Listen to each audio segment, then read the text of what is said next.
Bonjour à tous, on se retrouve pour la seconde vidéo sur la mythologie grecque, et ce second épisode va porter sur un des frères aînés de Zeus, Poséidon. Alors déjà, Poséidon, son enfance, il l'a passé dans l'estomac de son père Cronos, le roi des titans, comme le reste de ses frères et sœurs, car Rhea, titanide et femme de Ouranos, était avortée par son époux pour qu'il puisse manger l'enfant, de peur que celui-ci ne devienne un rival trop puissant. Mais grâce à une ruse de son frère Zeus, qui a échappé à l'estomac de son père, il va finalement en sortir. Ruse que j'ai expliqué d'ailleurs en détail dans l'épisode 1. Du coup, quand je vous parle de Poséidon, vous pensez directement à la mer. Oui, et au trident aussi. Et en effet, c'est après avoir vaincu les titans aux côtés de ses frères qu'il se voit administrer la protection des océans. Rien que ça. Sachant que la Terre c'est 70% de flotte, c'est pas trop mal. Et réside dans un palais au fond de l'océan et non à l'Olympe. Il y est également attribué à la planète Neptune par les Romains qui est bleutée comme la mer.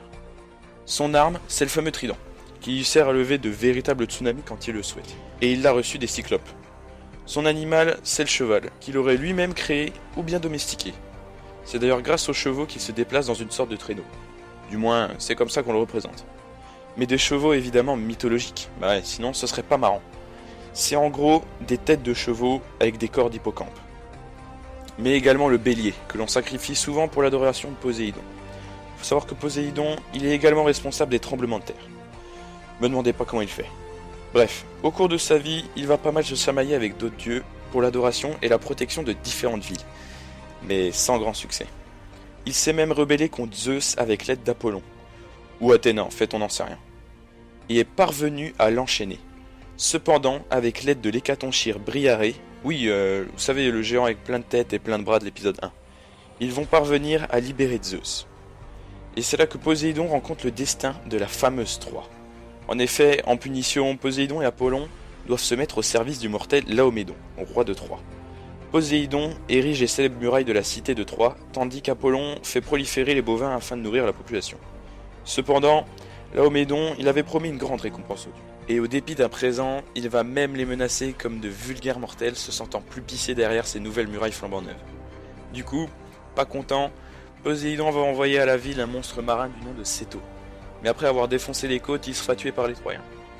Puis vient la célèbre guerre de Troie, qui pourrait faire office d'un épisode tout particulier d'ailleurs.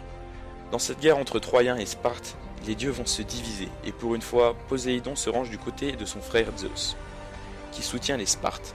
Alors oui, on peut le prendre comme une rancœur envers Troie depuis la querelle avec Laomédon, qui est d'ailleurs mort depuis longtemps. Cependant, Apollon, lui, prend partie des Troyens avec d'autres dieux comme Aphrodite ou Artémis. Alors le rôle de Poséidon dans cette guerre, eh bien à travers des soldats, il va encourager les troupes et les motiver. Mais il va également se battre à travers certains guerriers. Cependant, sa position dans le conflit est plutôt ambiguë, car il va aider Énée, héros de guerre troyen mi-dieu, à s'échapper. C'est quand même plutôt important quand on sait qu'Énée, c'est le futur fondateur de Rome et donc de tout ce qui s'ensuit. Il va également aider Ulysse à rentrer au bercail, le célèbre héros reconnu pour sa ruse légendaire. Poséidon va une fois de plus se faire trahir par un mortel, Minos, pour lequel il fait naître des océans un taureau gigantesque, qui permet à Minos de prendre le pouvoir en Crète au dépit de ses frères. Et en contrepartie, Minos devait, une fois le pouvoir acquis, sacrifier le fameux taureau. Évidemment, vous vous doutez qu'il ne le fait pas. Alors Poséidon, pour se venger, sachant qu'il ne peut pas tuer Minos qui est un fils de Zeus, eh bien il fait tomber follement amoureuse la femme de Minos au taureau. Et c'est là que ça part en couille, littéralement. La femme de Minos va se faire construire un taureau en bois recouvert de peau pour tromper le taureau et se faire monter par le gigantesque taureau. Ouais, je sais pas ce qui est le pire entre l'inceste des dieux et la zoophilie des mortels, mais je préfère pas y penser. Du coup, de cet accouplement apparaît le fameux Minotaure, avec une tête d'homme et un corps de taureau, que Minos, fou de rage, va enfermer, vous le savez sûrement, dans un labyrinthe. Au niveau des cultes, c'est un peu comme Zeus. Poséidon, il est très craint par les hommes, du fait qu'il fait partie des plus anciens dieux, mais aussi qu'il contrôle toutes les intempéries possibles en mer, et les tremblements de terre aussi, ce qui requiert une grande adoration des marins voulant faire bon voyage. Un de ses célèbres temples se situe au Cap Sounion, surplombant la mer, car il est plutôt bien conservé.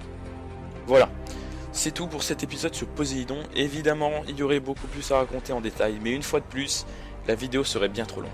J'espère que cet épisode vous aura plu, et je tenais à remercier profondément toutes les personnes qui m'ont adressé des retours sur l'épisode 1, que ce soit dans les commentaires ou sur le forum. Ça m'a permis de, je l'espère, m'améliorer, ainsi que de me motiver à continuer les vidéos, du fait du grand nombre de retours positifs. Alors continuez. En vous souhaitant une bonne journée ou soirée, c'était FH et on se retrouve dans le prochain épisode.